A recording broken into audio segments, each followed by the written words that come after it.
What is up, my friends? This is Real English Radio. I am your host, Tony Kaizen. And I hope y'all are doing well today, man. And I hope you are ready for just a little bit of drama because I'm back with another story from the subreddit, Am I the Asshole? Now, this one is about a woman who's doing everything she can to help her friend, even though her friend refuses to help herself.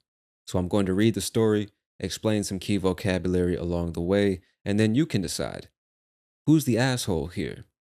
So let's get right into it. The title of this story is Am I the Asshole for Not Allowing My Friend to Move with Me and My Children? Let's get into it. Here we go. I am a 32-year-old widow to three young children. Now, just in case you don't know, the word widow, W-I-D-O, describes a woman who was married, but her spouse died and she did not get remarried. So again, she was married in the past. She has three kids. Her husband died for some reason, and she didn't get married again. She is now a widow. And the male version of this word is widower. W-I-D-O-W-E-R, widower. So let me read that again. I am a 32-year-old widow to three young children. We live in a small but cute three-bedroom that is too small for us, but due to the cost of living and the 2020 situation, we ended up renting the home longer than originally expected. Now, when I say 2020 situation, you should know what I'm talking about, but I'm not going to say the word just in case YouTube is lurking and trying to flag my shit. So let me read that one more time. We live in a small but cute three-bedroom, meaning apartment or home in this case, that is too small for us, but due to or because of the cost of living and the 2020 situation, we ended up renting the home longer than originally expected. The house has a renovated garage type space in the back, and about 6 months ago, my friend Trish asked if she could stay with us because she had nowhere to go with her two kids. I told her that's fine, but that I would not be renewing my lease because I am purchasing a home. So, she's been staying at this place and she was staying there longer than expected. And her friend, let's call her Trish, basically comes to her and says, Do you mind if I sleep in that renovated garage space? Because I have nowhere to go with my two kids. Now, this woman telling the story, being a good friend, says, That's fine, but you need to know I won't be renewing my lease. So, your lease is that contract that you sign when renting typically an apartment, but it could be a home and it's just a rental contract. And so to not renew your lease basically means you're going to be moving. You're not going to sign another contract for another 6 to 12 months to continue staying in that place. And so that's what she told her friend. Like, yes, you can stay in the garage, but you need to know I'm going to be leaving this place at some point because I'm going to buy a home. I'm not going to keep renting this place. So let's continue. She says that Trish has not saved up any money or gotten a job, meaning she hasn't been working, she hasn't been saving money, she hasn't been doing anything to secure her future for herself and her two children. She says, I reminded her last week that I would start putting in offers on homes this week. And to put in an offer is the same thing as making an offer. You have to submit this formal document saying, I offer this much for the home. Do you accept or reject? So she reminded her friend Trish last week that she would start putting in offers on new homes this week. So we put in an offer this past Friday, and I found out that today I was accepted. So again, she made an offer or she put in an offer this past Friday. Now, when you hear this past and then a day or a week or a month or something like that, it just means the one that passed most recently. This past Friday, this past April, this past whatever.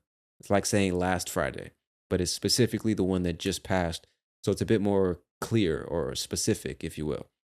So we put in an offer this past Friday and found out or learned today that I was accepted. I let Trish know that if things went well, we would be leaving in 30 to 45 days. She asked me about the house and then said that the house doesn't have a space for her and her kids, but otherwise it was perfect. Red flag number 2. I thought she was joking and said that once we get settled or once we get comfortable in our new house, we will figure out something for sleepovers with the kids. And just in case you don't know, a sleepover is, I don't know if you guys did this when you were kids, but it basically is when kids will go sleep over at a friend's house. Like when I was a kid, my best friend lived up the street. And if I went to his house on a Friday night and then slept there, we were basically having a sleepover, which is inviting friends over and they sleep at your house and do what kids do, play video games and watch movies, eat snacks. So she's saying, listen, I got accepted. My offer was accepted, I should say. And she's showing Trish, the woman staying in her garage, she's showing her the house like, oh, listen, we got accepted. Aren't you happy? She's expecting some kind of congratulations or something like that. But Trish is looking at the house and saying, but there's no space for me and my kids. Other than that, the house is perfect, but I don't see where my kids and I are going to fit into this situation. And so the woman telling the story, she says, I thought Trish was joking. And then I said, once we get settled or comfortable and unpacked and everything, we will figure out something for sleepovers with the kids. Because remember, they both have kids. So moving on. Trish seemed totally taken off guard, meaning surprised. She wasn't expecting this information. She was flabbergasted. She was taken back. She was like, what? What the fuck? What are you talking about? And she said that she didn't think I was really going to move without her and that she had nowhere to go and she would be homeless. She called her sister, and her sister said no, she can't stay because their grandmother already lives there and there's no more space. Trish is now freaking out or losing her mind or going crazy and saying that we have all turned our backs on her. Or, in other words, we have all abandoned her. Her parents don't have their own place, nor do her grandparents. I recommended income based housing a job, but she said she doesn't want to put her kids in daycare. Now, I don't know exactly what she means by I recommended income based housing a job.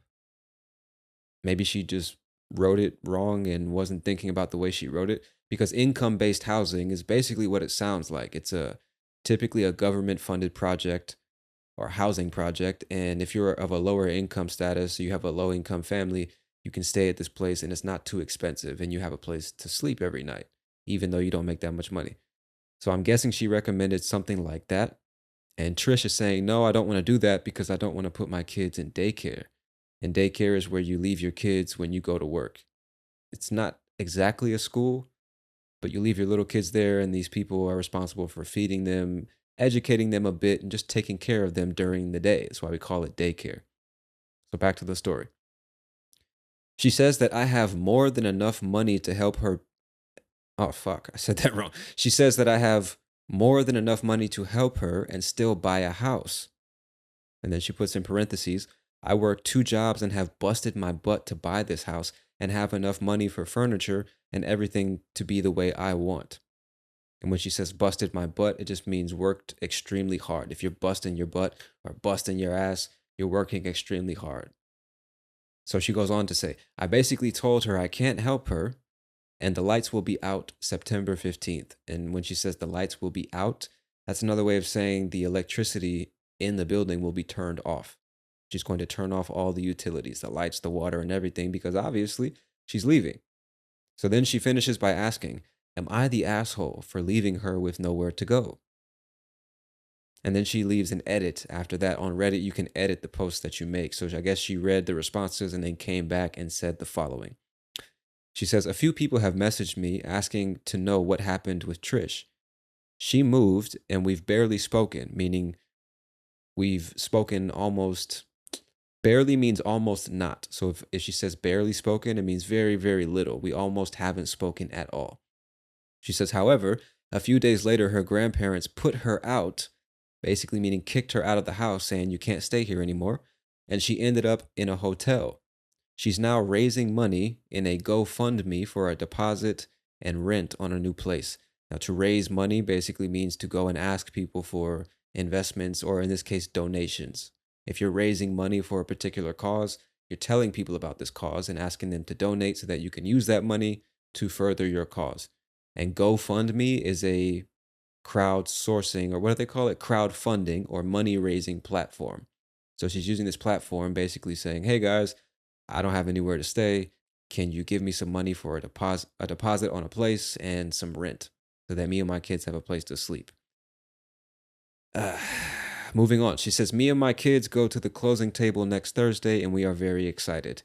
And the closing table is It's used to refer to that, not necessarily the actual table, but the place and the time when you're going to close the deal on a new house. Because it's a long process, right? You make the offer, they review the offer and they accept it, and then you have to meet for the final round of paperwork to be signed. And where you meet, that's called the closing table, the place where you sit down at a table, sign all the contracts, and close the deal or finalize the transaction.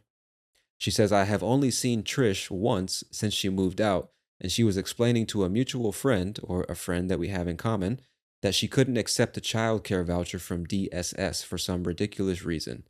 I made a beeline away from that conversation. Now, a voucher is basically like a coupon, but not for a discount. It's like if I give you this piece of paper that is a voucher, it functions like money. So this piece of paper is worth whatever amount of money, and I can use it to pay for whatever service or product. That's a voucher. And DSS is the Department of Social Services. So apparently they were going to give her some kind of voucher to pay for childcare because she obviously doesn't have any money. And with that voucher, her kids are taken care of and she can go to work. But she didn't want to accept that for some ridiculous reason. And then she finishes by saying, I made a beeline away from that conversation. Now, to make a beeline in some particular direction means to go directly and quickly in a particular direction. So, in this case, away from the conversation. Because remember, she's talking to a mutual friend that her and Trish have, who is apparently telling her about the situation that Trish is in. And so when she says, I made a beeline away from that conversation, it means that she quickly exited that conversation and ran away, figuratively speaking, because she doesn't want to have anything to do with this woman, Trish. She doesn't want to know about her or get involved in any way, shape, or form. And it's just like, fuck that. I don't care what she has going on. That's her business. I'm done with that lady. So, my friends, I would hope that you were able to follow along. I know I was stopping a lot during the story. Hopefully, that wasn't messing up the flow too much for the more advanced listeners. But I'm going to read the whole story again from start to finish with no interruptions. And hopefully, now everybody will be able to understand at least the majority of what's being said. So, here we go. I'm a 32-year-old widow to 3 young children. We live in a small but cute 3 bedroom that is too small for us, but due to cost of living and the 2020 situation, we ended up renting the home longer than originally expected. The house has a renovated garage type space in the back, and about 6 months ago, my friend Trish asked if she could stay with us because she had nowhere to go with her 2 kids. I told her that's fine, but I would not be renewing my lease because I am purchasing a home. Trish has not saved up any money or gotten a job. I reminded her last week that I would start putting in offers on homes this week. We put in an offer this past Friday and found out today that I was accepted. I let Trish know that if things went well, we would be leaving in 30 to 45 days. She asked me about the house and then said that the house doesn't have a space for her and her kids, but otherwise it was perfect. I thought she was joking and said that once we get settled, we'll figure out something for sleepovers with the kids. Trish seemed totally taken off guard. She said that she didn't think I was really gonna move without her and that she had nowhere to go and she would be homeless. She called her sister, and her sister said no, she can't stay because their grandmother already lives there and there's no more space. Trish is now freaking out and saying that we've all turned our backs on her. Her parents don't have their own place, nor do her grandparents. I recommended income based housing a job, but she said she doesn't want to put her kids in daycare. She says that I have more than enough money to help her and still buy a house. Mind you, I work 2 jobs and have busted my butt to buy this house and have enough money for furniture and everything to be the way I want. I basically told her I can't help her and the lights will be out September 15th. Am I the asshole for leaving her with nowhere to go? And remember, she comes back with an edit and says, a few people have messaged me asking to know what happened with Trish. She moved and we've barely spoken. However, a few days later, her grandparents put her out and she ended up in a hotel. She's now raising money in a GoFundMe for a deposit and rent on a new place. Me and my kids go to the closing table next Thursday and we are very excited. I've only seen Trish once since she moved out, and she was explaining to a mutual friend that she couldn't accept the child care voucher from DSS for some ridiculous reason. I made a beeline away from that conversation.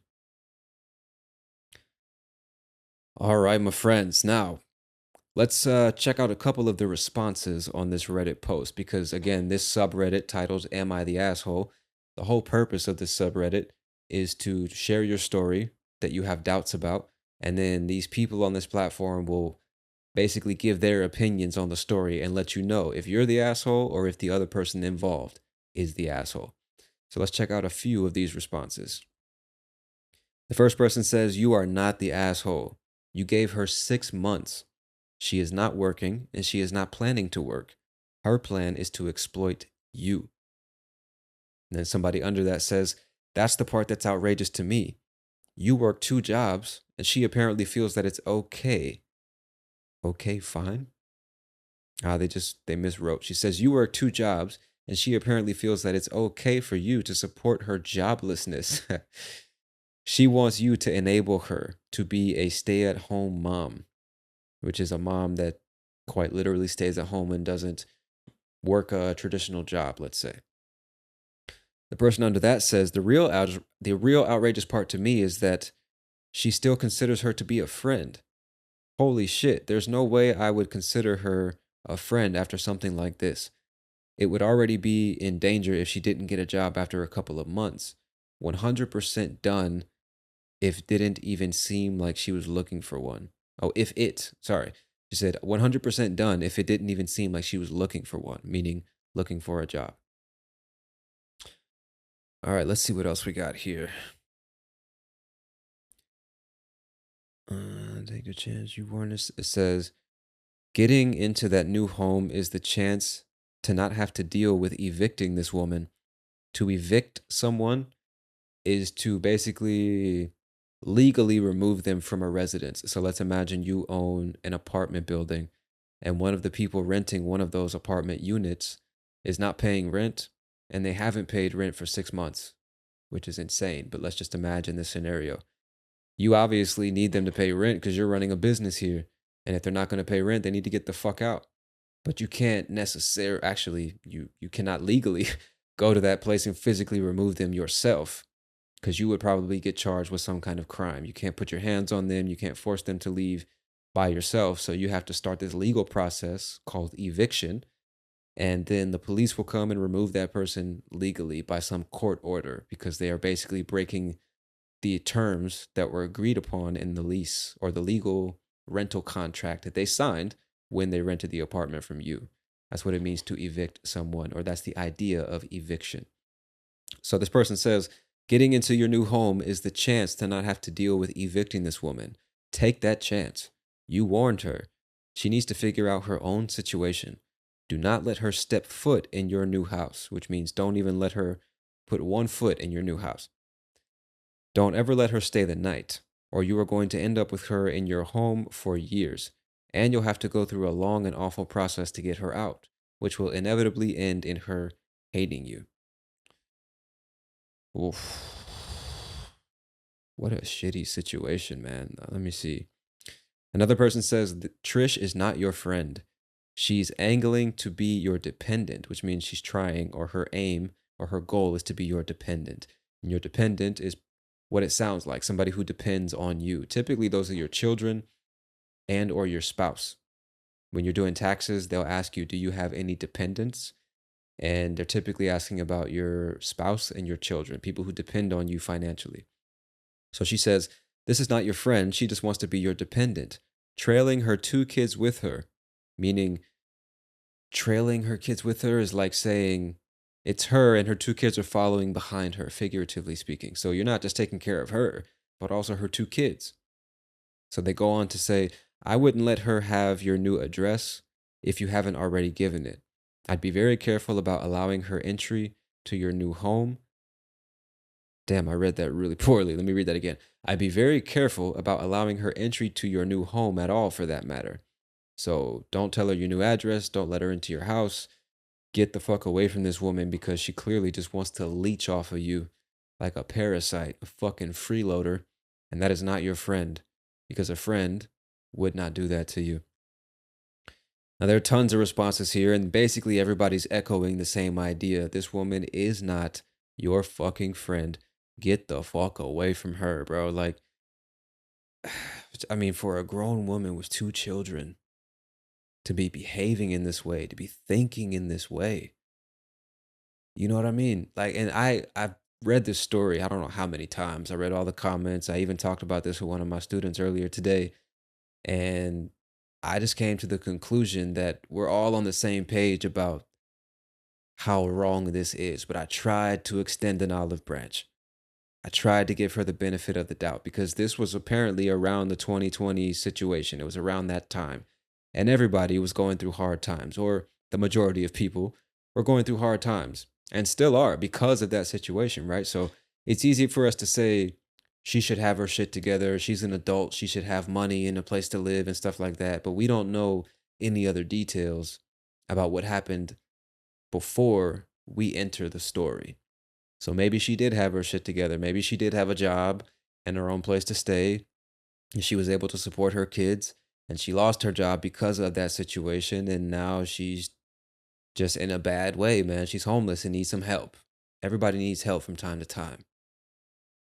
But that does not seem to be the situation here. You know, I try to give this woman the benefit of the doubt, but it's very difficult to do that because based on the way the story is told, it doesn't seem like she's even trying to help herself. And we don't know how old she is, but she's old enough to have two kids. So, I mean, like, what? My question is, what else could this woman have done for this lady, Trish? She had this renovated garage space. And I didn't even explain the word renovated. To renovate a space basically means to make it look like new. So if it's this old garage, I mean, you know what a garage looks like. It's typically not the most beautiful or inviting or welcoming space. It's just a place where cars are supposed to be kept, maybe boxes and old supplies and things that you can't keep in the house, right? Excuse me.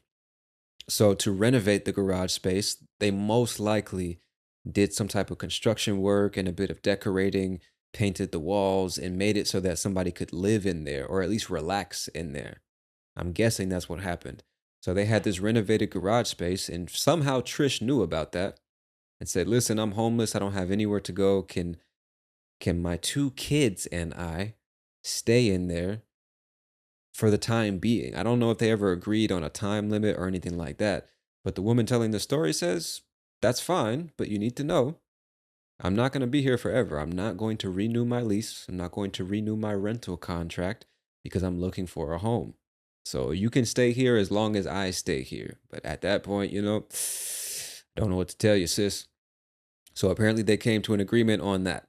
Apparently. But maybe Trish just didn't understand the terms of the agreement or whatever.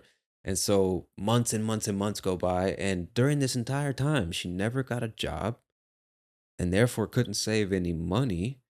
And she's got two kids at the house. So we don't even know, how was she feeding these kids? How was she clothing these kids? How was she transporting these kids to and from school? We don't even know that. We just have to assume the woman telling the story was also doing all of that. Otherwise, I mean, how would they get fed and clothed and educated? So this whole time, this woman's not working or saving up money to secure a better future for herself or her children. And then Trish starts looking for a new place. She puts in some offers, she gets accepted, and thinking that her friend's going to be happy for her, she shows her her new house. And her friend says, "Yeah, it's nice, but there's no place for me to stay. There's no place for my kids to stay. What the fuck? Where are we going to stay?" And so the woman telling the story says, "Well, I told you this was going to happen. There's not much I can do to help you right now. Listen, I'm turning the lights off in 2 weeks." Or what'd she say, 30 to 45 days, which is still over a month. Still over a month. She gave this woman to figure something out. And Trish was like, "Nah, fuck that. Fuck that shit. Get a job, nigga. Is you serious, bro?" And so apparently she took that shit personally. She tried to stay with her sister, but her sister's already taking care of their grandmother, so she couldn't stay there. Her parents don't have a place. Her grandparents don't have their own place. So Trish is fresh out of fucking luck. And she doesn't want to get a job. She doesn't want to stay in government housing. She doesn't want to leave her kids in daycare. So it's just like she's being unreasonably stubborn about the situation. And then being emotionally manipulative towards her family and friends, saying, "You guys have turned your back on me. How could you do this to me?" Like, what the fuck, bro? It's just like how is an adult thinking in this way? I mean, we can only make assumptions about how she was raised or how she ended up in this situation, but fucking A, man. But I don't want to influence your opinion. I should have asked you first, my friend. What do you think? Who is the asshole in this situation? Is it the woman telling the story? Do you think that she should have been a better and more supportive friend and let Trish stay at her new place until she eventually decided to get a job and find her own place? Or do you think that Trish is the asshole in this situation for basically being a freeloading parasite and manipulating or trying to emotionally manipulate her friend into letting her stay rent free as long as she wants? Who's the asshole in this situation? What would you do in this situation? And you might say, well, it depends on who it was, but I'm asking you to imagine your best friend. You've known this person since you were 6 years old. You're now 37. You have 3 kids to take care of. Your husband's dead, or your wife, whatever. Your spouse is dead. And now your best friend, been friends your whole life, comes to you and says, I'm homeless. Me and my 2 kids have nowhere to stay. Please help us. Please. You don't want to see us on the streets, do you? You don't want to see us digging through trash cans, eating leftover food out the back of McDonald's or some shit. You don't want to see that, right? What would you do? And let's just assume that we're all on the same page. You got a friend. Okay, it's like nobody's in the garage. You can stay there. But then you move to the next stage. You found a new place to stay. You now found the home that you've been waiting so long to purchase. You saved up all your money. You've been working 2 jobs to support 3 kids and your freeloading ass friend and her 2 kids. And you were still able to purchase a new home, finally, after the crazy last 4 years that we've been through. And your friend comes to you and says, you're really just going to leave me homeless? You're not going to take me and my kids with you? What would you do in that situation? What would you say to your friend? How would you, well, first of all, what would you do? And if you're like the woman in the story, basically saying, look, I can't help you, how would you express that to your friend? Would you still consider that person your friend after all this was over? Just something interesting to think about, my friend. I want you to stop. If you need to, check out the timestamps in the description of this episode. Go back to the part where I actually read the story from start to finish and ask yourself, who is the asshole? But that's all I got for you in this episode of Real English Radio, my friend. I am your host, Tony Kaizen, and I'm going to talk to y'all soon. Peace.